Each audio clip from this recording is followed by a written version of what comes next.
matinik at maliksi.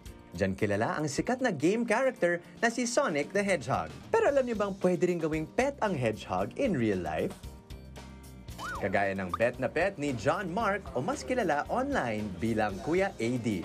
Sa lahat ng mga hayop na inaalagaan niya, hedgehogs daw ang paborito niya. Sila ay very malambing, lovable, tsaka marunong silang mangilala ng amo. They can relieve stress, as in talagang pag nangungulit sila, ang cute kasi na para maghanap sila ng attention. 2018 nang unang magkaroon ng hedgehog si Kuya AD. Umabot na sa 8 ang inaalagaan niya ngayon. Easy peasy lang din alagaan ang pet na ito. Usually, ang diet nila ay mga cat foods at dog foods lang din. Sa pagpapaligo naman ng mga hedgehogs, once a month lang ang advisable sa kanila. Dahil nga wala silang fur, hindi sila babaho. Tameable naman o napapaamo ang hedgehogs, pero paalala lang ni Kuya AD, ingat dahil masakit ang quills nila kapag tumusok sa balat. Mga hedgehogs naman, ang main defense mechanism nila ay ang kanilang quills. Kapag hindi nila gusto yung tao, ay talagang nanunusok sila. Pero tamang love and care lang, matitimo ang mga hedgehogs.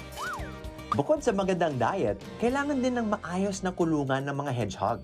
So I would suggest na 50-liter bin lang ang paglagyan nila dahil that's enough room na para makapaglaro sila at makapag-ikot na rin sila. Ang pinapakain ko sa kanila ay fruits, vegetables, dog foods, and cat foods. Huwag natin sila papakainin ng mga chocolates, candies, or something sweet dahil nga makakasama ito sa mga hedgehog din natin.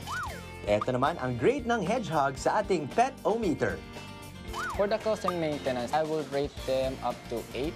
Isang best or dalawang best ang pinapalitan ng kusot. Then sa pagkain nila, araw-araw nyo lang sila lalagyan. As in, iiwanan nyo lang talaga. For the time naman, I can rate them ng 9 out of 10.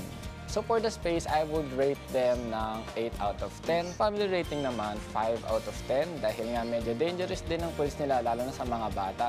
For the cuteness level naman, I would rate them 10 out of 10. Kasi sobrang cute nila, sobrang malambing. Alam mo yun, like...